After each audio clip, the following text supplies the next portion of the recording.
तो सबसे पहले गाइस प्रिपरेशन स्टार्ट करने से पहले क्या क्या चीज़ें हैं जो आपके पास होना ज़रूरी है। और जैसे मैंने कहा कि ये दो सेक्शन बड़े डोमिनेटिंग है, बाकी तो सब हो जाएगा सर। मैथ से डर लगता है, वो कैसे होगा? तो उसको भी कैसे बढ़िया तरीके से एकदम स्मूथली मक्खन की तरह हम करेंगे वो देखना दोस्तों। तो इसका एक रोड मैप, एग्जाम का एक्चुअल फील जो देता है हमें, एग्जाम की स्ट्रैटेजी, डी डे यानी फाइनल कैट एग्जाम की जो स्ट्रैटेजी बनने वाली है वो इसके बलबूते बनने वाली है। तो ये दो टॉपिक बहुत अच्छी से करना है। अब करना कहाँ से? तो भाई अपने इसी चैनल पर, अगर आप एमबीए वाला पे बस फाउंडेशन के लेक्चर सर्च भी कर लो ना, हम आपसे हाथ से हाथ मिलाकर चलेंगे, ताली से ताली बजाकर चलेंगे, लेकिन सेल्फ बिलीफ तो आपको खुद पे रखना होगा। Hello all my dear MBA aspirants. दोस्तों, my name is Vinit Kankre and I am your con teacher at this wonderful channel MBA वाला by PW. So दोस्तों, लगभग अब उल्टी गिनती जो कैट 2025 एस्पिरेंट्स है उनकी तो शुरू हो चुकी है। CAT form, registration form almost अब क्लोजिंग डेट पे आ चुका है। उसके बाद बस क्या है, preparation, mock test, revision, hall ticket आ जाएगा, एग्जाम देना है और एंड ऑफ द गेम। लेकिन गाइज वो स्टूडेंट जो अभी कैट 2026 को टारगेट कर रहे हैं, उनके लिए तो बिल्कुल ये न्यू फेज है। ये तो बिल्कुल अब उस कश्मकश में होंगे कि सर हमें प्रिपरेशन स्टार्ट करनी है, लेकिन कहाँ से करें, कैसे करें, क्या रोड मैप होना चाहिए, कौन से सेक्शन को क्या कितना वेटेज होता है, कॉन्ट, वीएआरसी, डीआईएलआर, ये सारी बातें दोस्तों एक वीडियो आप ऑलरेडी देख चुके हो विक्रांत सर का, जिन्होंने सारी बातें ओवरऑल आपको बता दी थी। बट उसमें भी अगर आपको सब्जेक्ट स्पेसिफिक और ज्यादा डिटेल में एक प्लानर चाहिए, एक रोड मैप चाहिए पूरे थ्रू आउट द ईयर के प्रिपरेशन का, वो मैं लेकर आया हूं दोस्तों आज अपने साथ इस वाले वीडियो में। सो यस, आज मैं बात करने वाला हूं कैट 2026 एस्पिरेंट्स की, जो कि कॉन्ट के लिए काफी चिंतित है कि सर कॉन्ट कैसा होगा। बाकी तो सब हो जाएगा सर, मैथ से डर लगता है, वो कैसे होगा? तो उसको भी कैसे बढ़िया तरीके से एकदम स्मूथली मक्खन की तरह हम करेंगे वो देखना दोस्तों। तो इसका एक रोड मैप लेने से पहले गाइज हम शुरुआत करेंगे कि कौन सेक्शन का एक ओवरऑल क्या क्राइटेरिया है, क्या वेटेज है, क्या नंबर ऑफ क्वेश्चन है। तो अब तक देखो, वैसे तो यार you know CAT is very uncertain exam, कब वो कुछ चीजें बदल दे यू नेवर नो। लेकिन अब काफी सालों से एक चीज तो जो मोटा मोटी सही चल रही है वो सारी बातें मैं लेकर आया हूँ। जैसे कौन सेक्शन में 22 क्वेश्चंस काफी सालों से अब चल रहे हैं। उसके बाद जो क्वेश्चन के फॉर्मेट है वो दोनों है एमसीक्यू और टीटा। एमसीक्यूज में 4 ऑप्शंस दिए जाते हैं, ए बी सी डी, और टीटा में टाइप इन द आंसर। इसका मतलब होता है कि आपको ऑप्शंस नहीं दिया जाता है, एक बॉक्स दिया जाता है, आपको सॉल्व तो रफ में ही करना है लेकिन उसमें आंसर लिखना है। जैसे 3 आंसर आए तो 3 लिखना है, 8 आए तो 8 लिखना है ना, बाकी एक्सप्लेनेशन नहीं लिखना है। बट यहाँ पे आंसर टाइप करना है और यहाँ पे आपको ऑप्शन पे टिक करना है। मार्किंग स्कीम सिंपल है, अगर करेक्ट आंसर है तो +3, अगर रॉन्ग आंसर है तो -1। बट रॉन्ग आंसर भी किसमें? अगर एमसीक्यू में रॉन्ग है तो। सर अच्छा, मतलब एमसीक्यू में रॉन्ग है तो -1 और करेक्ट है तो 3, और टीटा में करेक्ट है तो 3। यस, टीटा में अगर रॉन्ग है तो -1 नहीं है, नहीं है। टीटा क्वेश्चन में जहां ऑप्शंस नहीं है, बट एक फायदा जरूर है कि वहां निगेटिव मार्किंग भी नहीं है। तो आप इन दोनों में से कोई भी करेक्ट करो, +3 तो फिक्स है, लेकिन रॉन्ग करने पर -1 सिर्फ एमसीक्यू वाले फॉर्मेट वाले क्वेश्चंस में होगा। तो जैसे no negative marking for wrong TITA answer, तो टीटा आंसर अगर रॉन्ग भी हो जाता है तो कम से कम निगेटिव नहीं, और जो नॉन अटेम्प्टेड क्वेश्चन है उसके लिए भी कोई निगेटिव मार्किंग नहीं है। ठीक है, सो गाइज ये एक आपका ओवरऑल पैटर्न है कॉन्ट सेक्शन इन कैट का। आगे बढ़ेंगे दोस्तों। सेक्शन इन कॉन्ट्स आपको वैसे तो मालूम है, बट मोटा मोटी मैं बता दूं कि भाई रोड मैप शुरू करने से पहले आपको एक बेसिक आइडिया पता चाहिए ना कि जो सेक्शन को हम टारगेट कर रहे हैं उसका वेटेज क्या है, उसका मार्किंग स्कीम क्या है, उसमें कितने सेक्शंस हमें पढ़ना है। तो यार सबसे पहले हम पढ़ेंगे अरिथमेटिक, बहुत क्रूशल सेक्शन है and at the same time बहुत डोमिनेटिंग सेक्शन है काफी सालों से कैट में। Then algebra equally dominating section है। उसके बाद दोस्तों आप पढ़ोगे नंबर सिस्टम, देन ज्योमेट्री। लेकिन हाँ, ये तो मैं एक ओवरऑल सेक्शन बता रहा हूँ, लेकिन इसको पढ़ने का सही बेहतरीन सीक्वेंस क्या है वो मैं आपको आगे रोड मैप में बताऊंगा। तो geometry and the last is modern maths. ठीक है, अब कौन से सेक्शन में? सर अरिथमेटिक तो बोल दिया, लेकिन अरिथमेटिक में कौन कौन से टॉपिक्स आते हैं? अलजेब्रा में क्या आएगा, ज्योमेट्री में क्या पढ़ना है, मॉडर्न मैथ्स क्या है सर, ये सब मैं आगे आपको बताऊंगा दोस्तों। और जैसे मैंने कहा कि ये दो सेक्शन बड़े डोमिनेटिंग है, तो हम क्यों मॉडर्न मैथ से शुरुआत करेंगे, हम क्यों ज्योमेट्री से शुरुआत करेंगे? हमें प्रिपरेशन भी वेटेज के अकॉर्डिंग जानी होगी। तो बेशक अपने आगे आने, ये तो बस बेसिक आइडिया है, बट जो आगे सेक्शन में आपको रोड मैप बताऊंगा उसमें सारी बातें प्रॉपर सीक्वेंस के हिसाब से बताऊंगा। तो अब शुरू करते हैं गाइज उस चीज का जिसकी वजह से आज हम यहाँ पे मिले हैं, प्रिपरेशन का ओवरऑल रोड मैप पूरे साल का। तो सबसे पहले गाइज प्रिपरेशन स्टार्ट करने से पहले क्या क्या चीजें हैं जो आपके पास होना जरूरी है। ठीक है, जैसे कि कहीं जाते हो, क्लासरूम में जाते हो तो नोटबुक और पेन होना जरूरी है ना, उसी तरह गाइस जैसे 3D मूवी में जाते हो तो 3D गॉगल होना जरूरी है। तो ये प्रिपरेशन स्टार्ट करने से पहले आपके पास क्या क्या होना अनिवार्य है, जरूरी है। तो सबसे पहले सेल्फ बिलीफ। कैट के बारे में जो भी सुना होगा भाई, बड़ी टफ एग्जाम है, कौन तो तेरे से नहीं होगा, VRC तो नहीं होगा, ये सारी चीजें वही छोड़ दो। जो बता रहा है वो अपना एक्सपीरियंस बता रहा है, आपको क्या पता उसने कितनी प्रिपरेशन करी, कितना कैजुअल था, कितना सीरियस था। आप अपने हिसाब से सोचो, सपने आपके पूरे आपको करना है, तो आपको अपने ऊपर सेल्फ बिलीफ रखना होगा। डेफिनेटली हम आपसे हाथ से हाथ मिलाकर चलेंगे, टाली से टाली बजाकर चलेंगे, लेकिन सेल्फ बिलीफ तो आपको खुद पे रखना होगा, बराबर। तो यस, सेल्फ बिलीफ कि आप करके दिखाओगे। सेकंड, न्यूट्रल माइंडसेट, मतलब वही जो मैंने अभी थोड़ी देर पहले कहा ना, आपने जो भी निगेटिव बातें सुन रखी होगी कि अरे भाई क्या तू क्या देगा, तेरे में तेरे बस की नहीं है, ये सारी चीजें छोड़ो। किसी ने बोल भी दिया होगा कि मान लो कोई ऐसा भी होगा कि यार मेरा फ्रेंड सर, उसने तो आखिरी के 2 महीने में पढ़ा और उसने कैट को क्रैक कर दिया, तो मैं भी 2 महीने में कर ही लूंगा, मैं क्यों इतना पूरा साल भर प्रिपरेशन करूं, वो भी छोड़ो। वो जो बहुत डरा रहा है वो भी आप इग्नोर करो। वो जो बहुत ही ज्यादा आपको कैजुअल होने बोल रहा है, कुछ नहीं यार 2 महीने में हो जाता है, मेरा हो गया, अरे यार उसका जर्नी अलग है, उसके बेसिक फंडेज, उसके फाउंडेशन, वो 10th 11th 12th अपना फाउंडेशन कितना स्ट्रांग करते आया है, आपको क्या पता, है ना। तो उसने इसलिए 2 महीने में कर दिया, हमारे भी स्टूडेंट 2 महीने में हमारी फास्ट ट्रैक बैच में क्लियर कर ही देते हैं, क्रैक कर ही देते हैं। तो यार अगेन आप अपने एंगल से सोचो, तो आपको न्यूट्रल माइंडसेट से आना है। मैं भाई बोलूंगा बहुत पॉजिटिव नहीं और निगेटिव तो बिल्कुल भी नहीं, न्यूट्रल माइंडसेट से आओ, अपनी प्रिपरेशन को आप खुद जज करो, ना कि दूसरे के अकॉर्डिंग जज करो, ठीक है। तो न्यूट्रल माइंडसेट होना, बहुत पॉजिटिव भी नहीं तो निगेटिव कतई नहीं, सेल्फ बिलीफ होना जरूरी है। देन गाइज आपको अगर मैं कौन सेक्शन की बात करूं, तो कौन सेक्शन के रोटी कपड़ा और मकान, ये 3 चीजें जो कि बेसिक नेसेसिटी अपनी जिंदगी में होती है, कौन की भी ये 3 चीजें हैं। मतलब सर हमें कपड़े पहन के कौन पढ़ना है, अरे भाई वो तो बिल्कुल सही है, लेकिन आपको रोटी कपड़ा मकान मतलब यहाँ पे जो बेसिक नेसेसिटी ऑफ कॉन्ट है, यानी कि tables, square square roots and cube cube roots, ये आपको पता होना जरूरी है। टेबल्स अभी आपके पास बहुत 1 साल से ज्यादा है, इसलिए मैं आपको थोड़ा सा ज्यादा ही बताऊंगा, 1 to 30 तक, स्क्वायर स्क्वायर रूट 1 to 30 तक, and cube cube root 1 to 20 तक एटलीस्ट। इतने बाय हार्ट होना जरूरी है, एक दिन में नहीं करना है, आराम से ये प्रिपरेशन के साथ साथ करना है। ऐसा नहीं कि पहले 20 दिन बस हम इसी को लगा दे, ये प्रिपरेशन के साथ साथ करना है। आपके जहां तक भी टेबल्स बाय हार्ट होंगे वहां से अब आगे करना शुरू करो। रोज एक टेबल का टारगेट रखो, स्क्वायर स्क्वायर रूट 30 तक, टेबल्स 30 तक, एंड क्यूब क्यूब रूट 15 से 20 तक आपको बाय हार्ट होना जरूरी है। ये आपके प्रिपरेशन में, आपके थॉट प्रोसेस में बहुत हेल्प करते हैं, कैलकुलेशन में बहुत ज्यादा हेल्प करते हैं। तो ये है रोटी कपड़ा मकान ऑफ कॉन्ट्स, इस पे काम करना शुरू करो, बेसिक रिक्विजिट्स है ये। Then consistency, consistency is the key, जो हम हमेशा बोलते हैं, कंसिस्टेंट रहना पड़ेगा। सफर लंबा है, कई सारे डिस्ट्रैक्शंस आएंगे, लेकिन इन डिस्ट्रैक्शंस को पार करते हुए अपने बिल्कुल जो अल्टीमेट गोल है उसको कतई ना भूलते हुए आपको through out the journey consistent रहना पड़ेगा। अप्स डाउन जरूर आएंगे, लेकिन यही तो फिर कसौटी है ना यार, आपको उस डाउन में ही अपने आप को संभालना है, अपने आप को मोटिवेटेड रखना है, और अननेसेसरी अप्स में ओवर कॉन्फिडेंट नहीं होना है, वहां पर भी आप डाउन टू अर्थ रहना है, ठीक है। तो गाइस सिंपली है, कंसिस्टेंट रहो, बस हो जाएगा, 100% हो जाएगा। अब शुरू करते हैं एक्चुअल प्रिपरेशन की फेज 1, जो कि है आपका बेसिक बिल्डिंग, यानी कि गाइस बेसिक जिसको हम फाउंडेशन बोलते हैं, वो स्ट्रांग रहा तो भाई तगड़ी से तगड़ी इमारत टिकी रहती। बुर्ज खलीफा जैसी इमारत भी इसलिए टिकी कि उसका फाउंडेशन स्ट्रांग है।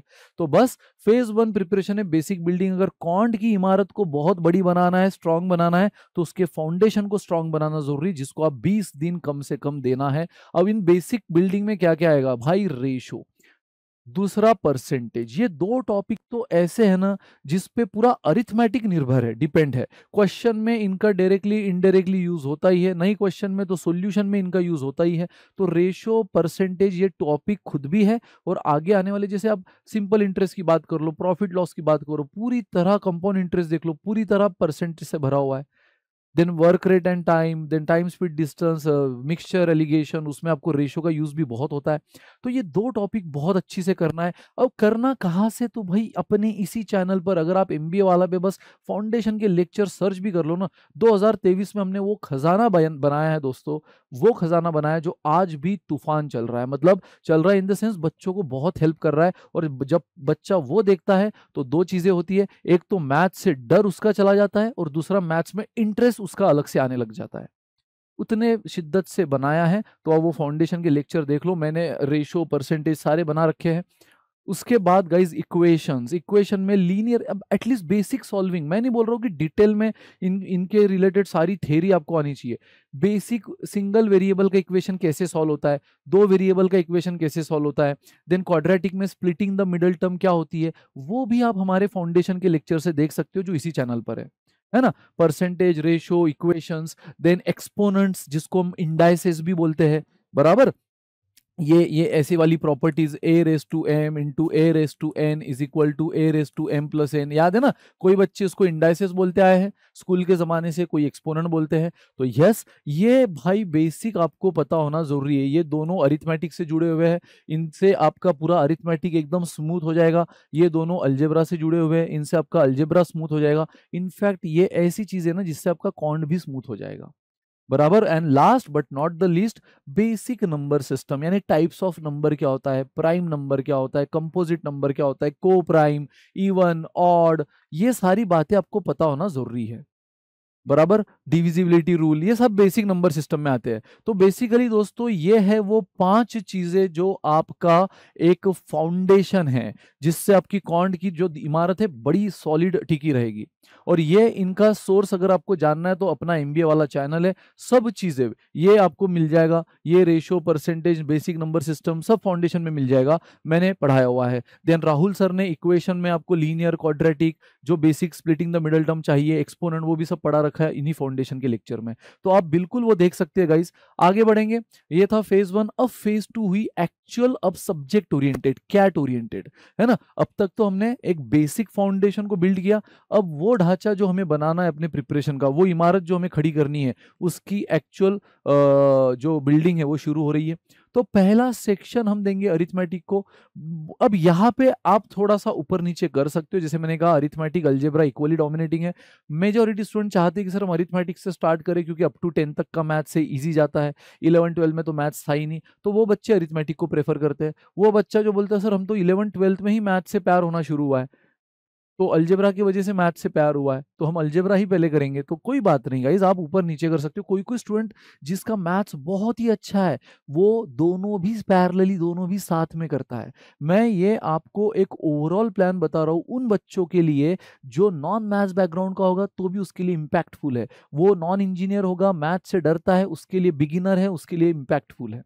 इसमें वो बच्चे जिनका मैथ्स बहुत अच्छा है, इंजीनियरिंग बैकग्राउंड है, ड्रॉपर है, उनके लिए तो ये गाइज, ये जहाँ जहाँ मैं 20 दिन बोल रहा हूँ उनके लिए 10 दिन की बात है। जहाँ मैं 1.5 महीना अरिथमेटिक और 1.5 महीना अलजेब्रा के लिए बोलूंगा, वो बोलेंगे सर हम तो 1.5 महीने में दोनों निपट लेंगे। ये बिल्कुल हो सकता है, तो आपका टाइम बचेगा, आप उतनी ज्यादा प्रैक्टिस, उतनी ज्यादा मॉक टेस्ट और रिविजन कर सकते हो, ठीक है। बट यस, ये प्लानर ओवरऑल सबके लिए है। इसमें बस टाइम कम ज्यादा, जो मैं बिगिनर या नॉन मैथ्स, नॉन इंजीनियर के लिए ये टाइम फ्रेम लेकर आया हूँ। जिनका मैथ्स काफी अच्छा है, ड्रॉपर है ना, उनके लिए ये टाइम फ्रेम बेशक कम हो सकता है, तो आप अपना प्रैक्टिस वाला फेज बढ़ा देना एंड में। तो चलो, अरिथमेटिक का ये रहा गाइस हमारा ओवरऑल सिलेबस। जैसे मैंने कहा, रेशो आपका हो तो चुका ही है फाउंडेशन, लेकिन रेशो में और भी चीजें आती है ना, proportion, application of ratio, partnership, variation, ये सब रेशो की पार्ट है। अब यहाँ पे हम, मैंने क्या कहा, कैट ओरिएंटेड फाउंडेशन हो गया, अब हम थोड़ा कैट ओरिएंटेड जा रहे हैं। तो इसमें हम हर चीज, basic questions, moderate question, advance question, सारी बातें करेंगे। तो ये हुआ रेशो। देन परसेंटेज, परसेंटेज अगर आपका सॉलिड हो गया, परसेंट इंक्रीज क्या होता है, परसेंट डिक्रीज क्या होता है, सक्सेसिव परसेंटेज क्या होता है, तो फिर आपको simple compound interest, profit loss discount बड़ा आसान जाएगा। उसके बाद गाइस मिक्सचर एलिगेशन, जो अगेन रेशो और परसेंटेज दोनों का यूज होता है। टाइम वर्क, जिसमें वेरिएशन टॉपिक का बहुत यूज होता है, प्रोपोर्शनैलिटी, बराबर। देन साथ में रेशो का बहुत बड़ा यूज होता है। टाइम स्पीड डिस्टेंस अपने आप में एक दुनिया है, क्योंकि इसमें कई सारे सब टॉपिक्स आते हैं, boat, streams, escalator, trains, relative speed, races, है ना। तो ये सारी चीज़ों से बना हुआ सबसे वास्ट टॉपिक है ये टाइम स्पीड डिस्टेंस, एंड इनके क्वेश्चन एग्जाम में होते ही है गाइस, क्योंकि यार अरिथमेटिक डोमिनेटिंग सेक्शन है, 6 से 7 से 8 क्वेश्चन तक उसके आ जाते हैं, किसी सेक्शन किसी स्लॉट में 6 आते, किसी में 7, किसी में 8। तो अगर 22 में से 8 क्वेश्चन अगर यही दे रहा है, या एवरेज 7 क्वेश्चन यही दे रहा है, तो यार हर टॉपिक का एक क्वेश्चन तो जनरली आप एक्सपेक्ट कर ही सकते हो। एवरेजेस कोई कोई टॉपिक पे ऐसे हो सकता है कि मिक्सचर एलिगेशन में एवरेजेस यूज हो गया, या टाइम एंड वर्क में एवरेजेस का कॉन्सेप्ट आ गया। तो ये ओवरऑल सारे टॉपिक इंपॉर्टेंट है, इसमें से एक भी ऐसा नहीं है कि ऑप्शन में, और ये टाइम पे तो ऑप्शन में सोचना ही नहीं भाई, मोर देन अ ईयर आपके पास है तो क्यों ऑप्शन में डाले, सभी करेंगे, है ना। तो ये है आपका फर्स्ट फेज, जिसको आप बिल्कुल, इसके हमारे फाउंडेशन क्लासेस है, इसकी हमारी बैचेस है, आप ज्वाइन कर सकते हो। आने वाली 2026 की भी बहुत जल्द हम गुड न्यूज़ आपको देने वाले हैं न्यू बैच की। तो वहाँ पर आपका बेसिक से मॉडरेट टू एडवांस सब चीज़ें होती है, with practice DPP, with session notes, तो बढ़िया तरीके से। इनफैक्ट हमारे इसी यूट्यूब चैनल पे आपको इसके सारे लेवल के क्वेश्चंस भी मिल जाएंगे, ठीक है। तो ये है 1.5 महीने का फेज। उसके बाद तो आपका बेसिक बिल्डिंग हुआ फेज 1, फिर अरिथमेटिक हुआ 1.5 महीना। अब दिन भी काउंट करो, बेसिक बिल्डिंग को 20 दिन दिए थे, ये 1.5 महीना अरिथमेटिक, अब 1.5 महीना अलजेब्रा, क्योंकि इक्वली डोमिनेटिंग है गाइस। तो यस, भले ही अलजेब्रा आपको टफ जा रहा होगा, फिर भी अब सेकंड प्रायोरिटी अलजेब्रा को ही देना, थोड़ा फाइट मारना पड़ेगा। लेकिन गाइस ट्रस्ट मी, अगर आप इसको इसी सीक्वेंस से करो ना, यहाँ पे आप सीक्वेंस को ब्रेक कर सकते हो। अरिथमेटिक में आपको लग रहा है कि सर मैं परसेंटेज, सिंपल और प्रॉफिट लॉस सब बाद में करूंगा, मैं पहले टाइम एंड वर्क करना चाहता हूँ रेशो के बाद, सर मैं टाइम स्पीड डिस्टेंस करना चाहता हूँ रेशो के बाद, चलेगा। अरिथमेटिक में सीक्वेंस से फर्क नहीं पड़ेगा। तो हाँ, लेकिन एटलीस्ट स्टार्टिंग में अगर ये कर रहे हो, परसेंटेज कर रहे हो, तो उसके बाद सीक्वेंस आप आगे पीछे ले सकते हो। बट गाइज अलजेब्रा में सीक्वेंस मैटर करती है, क्योंकि ये जो टॉपिक आप सीखते हो उसका यूज अगले में होता है, उसका यूज अगले में होते रहता है। इनइक्वालिटी पूरी तरह क्वाड्रेटिक लीनियर एक्सपोनेंट से बनी हुई है, देन मॉड्यूलस में भी इनइक्वालिटी यूज होती है, फंक्शन में तो ये सभी चीजें यूज होती है। आप बिना एक्सपोनेंट पढ़े लॉग के क्वेश्चन को फोड़ ही नहीं सकते। तो इसको इसी सीक्वेंस से पढ़ना, जिसका थोड़ा अलजेब्रा से डर है, खासकर वो जिसका 11-12 में मैथ्स नहीं था, थोड़े सेशंस बार बार देखने पड़ेंगे। But trust me guys, arithmetic और अलजेब्रा में भले ही मेजोरिटी स्टूडेंट को अरिथमेटिक ज़्यादा बेटर लगता है, लेकिन ट्रस्ट मी, जो एग्जाम में क्वेश्चन आते हैं ना, वो अगर आपकी कंसेप्चुअल क्लैरिटी है तो आप अलजेब्रा के क्वेश्चन वैसे ही फोड़ देते हो। अरिथमेटिक में ये बड़े बड़े लाइन के, 4 लाइन 5 लाइन 6 लाइन के क्वेश्चन आते हैं, तो पहले तो लैंग्वेज समझना इज द टास्क, और लैंग्वेज समझ गया तो फिर तो खेल लोगे। बट लैंग्वेज समझना टास्क, यहाँ 1-2 लाइन के क्वेश्चंस आते हैं, सिंपल कॉन्सेप्ट बेस्ड, कॉन्सेप्ट ज्यादा है इसमें, कॉन्सेप्ट थोड़े टेक्निकल है इसमें। वो एक बार क्लियर हो गए थोड़े से वीडियोस देख देख कर, तो आप क्वेश्चन को फोड़ देते हो। तो एफर्ट्स मारना है आपको, नो डाउट, खासकर नॉन मैथ्स वालों को, बट टाइम भी बहुत दिया है ना, टॉपिक इतने हैं नहीं, 1.5 महीने में आप आराम से फोड़ दोगे यार, है ना। उसके बाद गाइज आप जाते हो अगले से, और इसके भी 6-7 क्वेश्चन तो मिनिमम आप देखते हो। यानी आप अगर अरिथमेटिक और अलजेब्रा को सही ढंग से करो ना, तो जो एक ड्रीम परसेंटाइल आप सोच कर आए हो, वो तो आपको ये 2 सेक्शन ही दे देंगे। बट रियल एग्जाम में ऐसा नहीं होता है ना। जैसे मैंने कहा, अरिथमेटिक में कोई क्वेश्चन की लैंग्वेज ही समझी नहीं आपको, या अलजेब्रा का कोई क्वेश्चन बहुत ज्यादा आपको कैलकुलेटिव लग रहा है, तो इन दैट केस फिर आपकी नैया बचाने के लिए आ जाते हैं ऐसे सेक्शंस, ज्योमेट्री, बराबर। तो अब आप बोलोगे सर, जब हमारे स्कोर 6 क्वेश्चन, अगर मैं अलजेब्रा के 7 क्वेश्चन, अरिथमेटिक के 13 क्वेश्चन पे, तो हमारा ड्रीम परसेंटाइल आ ही जाएगा। तो जनरली यस आ ही जाएगा, अगर आप जनरल कैटेगरी के से भी हो तो भी आ जाएगा। बट मैंने कहा ना, वो 13 क्वेश्चन आप लगाओगे फिक्स थोड़ी है, तो उसके लिए प्लान भी चाहिए ना। अलजेब्रा के 2 क्वेश्चन नहीं बना पा रहे हो, तो ज्योमेट्री आपको बचा ले, ज्योमेट्री के भले ही 2-3-4 क्वेश्चन ही आएंगे, लेकिन 3 ऑन एन एवरेज भी मैं पकड़ लूँ 2 से 3, तो भी वो आपके उन नहीं सॉल्व हुए क्वेश्चन को सेटल कर देगा। अलजेब्रा से बोलो या अरिथमेटिक से 2 क्वेश्चन नहीं बन पाए, वो यहाँ से हो जाएंगे। Again completely formula and property based है, विजुअलाइजेशन पावर थोड़ी बढ़ानी पड़ती है प्रैक्टिस कर करके, और उसके बाद ज्योमेट्री बहुत ज्यादा डुएबल है। सर स्कूल में यही तो पसंद नहीं था, इसी को तो ऑप्शन में डाला था। बट ट्रस्ट मी, अगर प्रॉपर्टीज, फॉर्मूला, विजुअलाइजेशन, ये चीजें धीरे धीरे अगर आप डेवलप करते गए, तो ज्योमेट्री से आपको प्यार हो जाएगा। आप रिग्रेट करोगे यार स्कूल में क्यों नहीं पढ़ा इसको अच्छे से। इतना प्यारा सब्जेक्ट है दोस्तों। तो lines, angles, triangle, circle, quadrilateral, polygon, mensuration, हाँ ये यहाँ तक तो बहुत ज्यादा इंपॉर्टेंट है। मेंसुरेशन भी अब इन दिनों में थोड़ा सा उठ रहा है, भले उस पर डायरेक्ट क्वेश्चन नहीं, बट इनमें इसमें वहाँ वहाँ यूज होते हुए कहीं ना कहीं काम आ जाता है। कोऑर्डिनेट ज्योमेट्री भी इन दिनों में मॉड्यूलस के साथ साथ कॉम्बो में काफी, जो हमने अलजेब्रा में मॉड्यूलस देखा ना, उसको यूज़ करते हुए, फिर कोऑर्डिनेट ज्योमेट्री के ग्राफ को यूज़ करते हुए दोनों से बढ़िया पैटर्न के क्वेश्चन अभी बन रहे हैं इन दिनों में। तो ओवरऑल ये सारी चीज़ें इंपॉर्टेंट है। ये अंडर 2D ज्योमेट्री आ जाता है, ये 3D ज्योमेट्री है, सिलेंडर, कोन, क्यूबॉइड, है ना, सरफेस एरिया, वॉल्यूम हम जिसको बोलते हैं, और ये कोऑर्डिनेट ज्योमेट्री है। तो यस गाइस, ज्योमेट्री का आप 1 महीना दो, बहुत है। फिर नंबर सिस्टम, जो कि अगेन कहीं ना कहीं काफ़ी आउटडेटेड स्टूडेंट को लगता था, लेकिन 2022-23 के बाद कहानी बदल गई। 2022-23 ने इस नंबर सिस्टम के फैक्टर टॉपिक को बड़ा उठा दिया। देन गाइस स्टूडेंट बस फैक्टर्स के पीछे पड़े थे। फिर भाई 2024 ने जो कमाल किया है ना रिमाइंडर थ्योरम के साथ, स्लॉट 1, स्लॉट 2, स्लॉट 3, तीनों स्लॉट में रिमाइंडर थ्योरम का एक क्वेश्चन, और वो भी ऐसा क्वेश्चन कि with in 40 second solved, with in 40 second question solved, right. तो गाइज अगेन ऐसे वो क्वेश्चन होते हैं जो अरिथमेटिक के टफ क्वेश्चन को, अलजेब्रा के टफ क्वेश्चन को आपको ना करने का जो एक ये हो जाता है निगेटिव इंपैक्ट, उसको सेटल कर देते हैं कि भाई चल वो नहीं कर पाए, यहां से 2 क्वेश्चन बन गए, यहां से भले एक हाथ 2 क्यों ना आ जाए, बट डूएबल आ जाते हैं। तो यस, वैसे काफी स्टूडेंट ने इसको ऑप्शन में डालना शुरू कर दिया था, लेकिन 2023 ने फैक्टर एंड 24 ने रिमाइंडर थ्योरम को, इस सेक्शन को पुनर्जन्म दे दिया है, फिर से जिंदा कर दिया है। बेसिक तो आपको लगता ही है, क्योंकि ये जो बेसिक है ना, जो मैं भी थोड़ी देर पहले आपको बोल रहा था कि प्राइम नंबर क्या होता है, को प्राइम क्या होता है, ये तो यार आपको ओवरऑल अलजेब्रा के क्वेश्चन में भी काम आ जाता है ना। तो इंटीजर्स क्या होते हैं, तो इसलिए ये तो करना ही है। ये है छोटा सा, इस पे भले डायरेक्ट क्वेश्चन नहीं आएंगे, बट ये अगेन कहीं ना कहीं याद है ना, हमने बेसिक बिल्डिंग फाउंडेशन में भी इसका जिक्र किया है। Then factor, remainder, LCM, HCF, भले ही डायरेक्ट क्वेश्चन ना आए या आए, लेकिन guys trust me, LCM and HCF ये आपको अरिथमेटिक में, टाइम एंड वर्क में बहुत काम आता है। एलसीएम एंड एचसीएफ ये आपको टाइम स्पीड डिस्टेंस में बहुत काम आता है।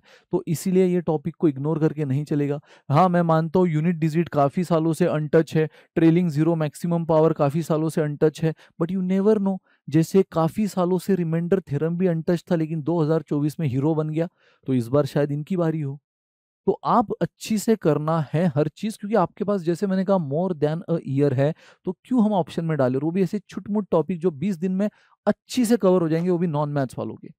ठीक है, उसके बाद last but not the least modern maths, जिसको हम 20 दिन ले रहे हैं, और यहां तक अगर मेरा हिसाब बन रहा है 1.5 महीना अरिथमेटिक, 1.5 महीना अलजेब्रा, 3 महीना हो गया, ज्योमेट्री 4 महीना, फिर 20 दिन नंबर सिस्टम, 20 दिन मॉडर्न मैथ्स एंड 20 दिन बेसिक, यानी 60 दिन हो गए, यानी 2 महीने। तो गाइस 4 और 2 6 मंथ तक हम आ चुके हैं, जिसमें हमने कंप्लीट सिलेबस कवर कर दिया है। Complete syllabus cover, modern maths 20 दिन में हो जाएगा। स्टैटिस्टिक्स ये कहीं ना कहीं इस पे डायरेक्ट क्वेश्चन नहीं आएंगे, बट ये आपको डेटा इंटरप्रिटेशन में काम आ जाता है।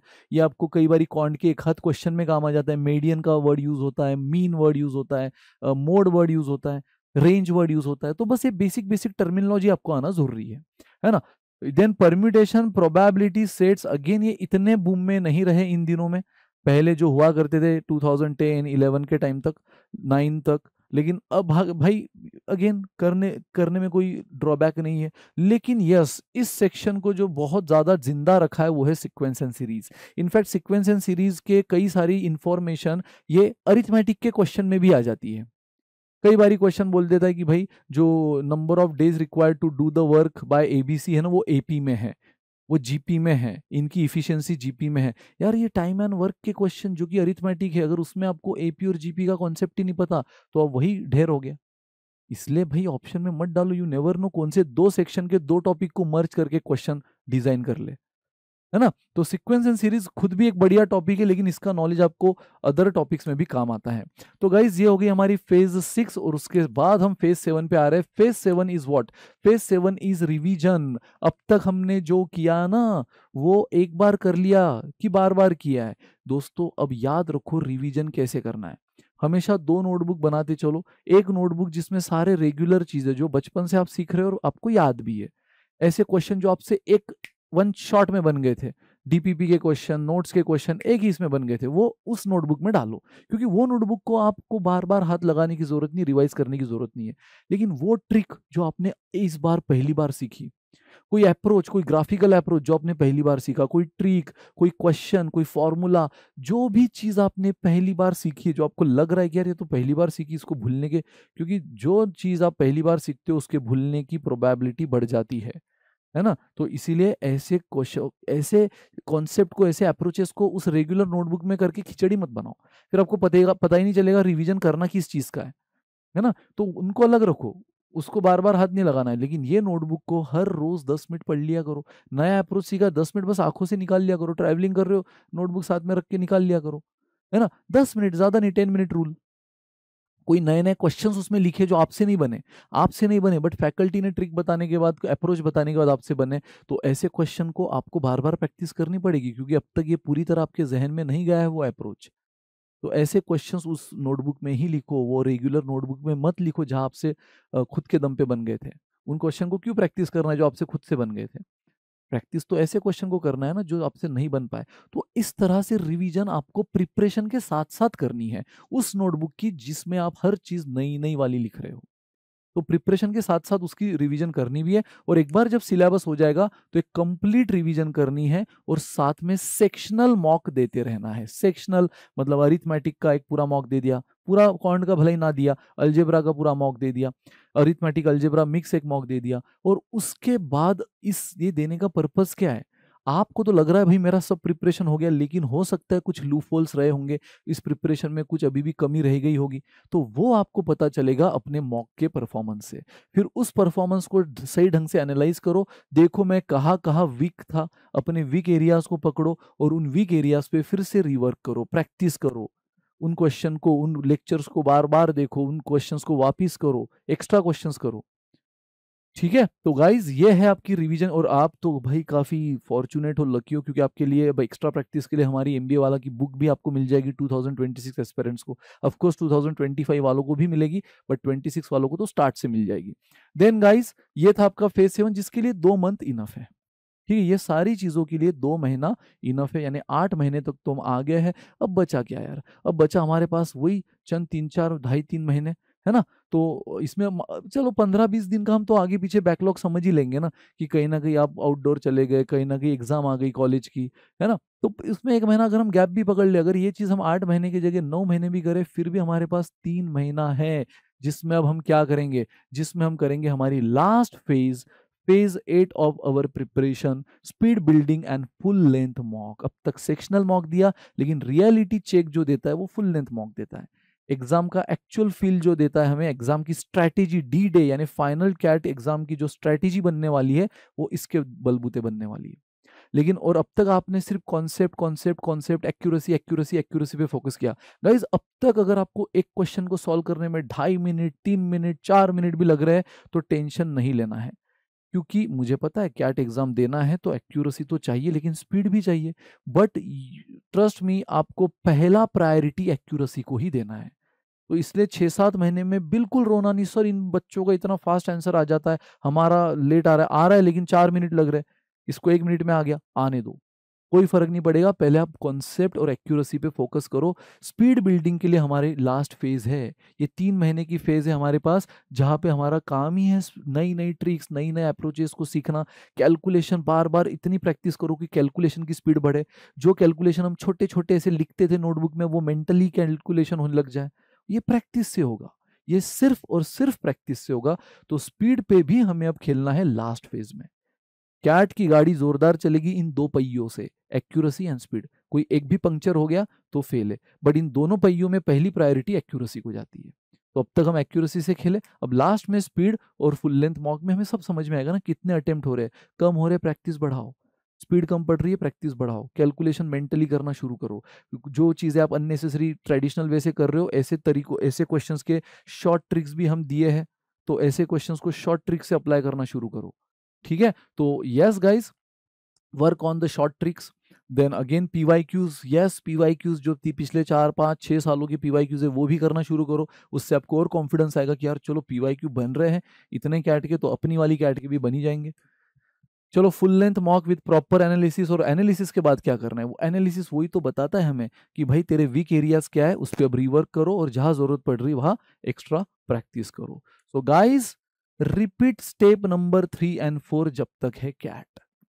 यही बस, फुल लेंथ मॉक और practice, full length mock, rework on your weaknesses with practice, so that speed भी बढ़े, है ना। हम शॉर्टकट ट्रिक्स भी सीखते चले साथ साथ में। तो यही आपको स्टेप अब repeat and repeat and repeat करना है for your speed building, for your overall accuracy building and for making the D day strategy. ठीक है, so that's it guys, that's all from my side. I hope आपको एक पूरे साल का, जो भी 2026 एस्पिरेंट्स है उन्होंने एक पूरे साल का रोड मैप विजुअलाइज कर लिया होगा कि कैसे मुझे स्टार्ट करना है और कहाँ तक जाना है। ठीक है, बाकी इसमें और डिटेल में जब हम डाइव करेंगे कि और धीरे धीरे जैसे जैसे एग्जाम पास में आएगी, दिन आगे बढ़ेंगे, हम और detail strategy proper day day का प्लान भी आपके पास लेके रहेंगे। लेकिन हाँ, अभी आप फिलहाल मन बना लो कि बिल्कुल भी टफ नहीं है, आराम से कर सकते हो। बस जैसे मैंने प्री रिक्विजिट कही, कंसिस्टेंट रहो, सेल्फ बिलीव करो, न्यूट्रल माइंडसेट से रहो, हो जाएगा। Thank you guys, bye bye, enjoy, good day.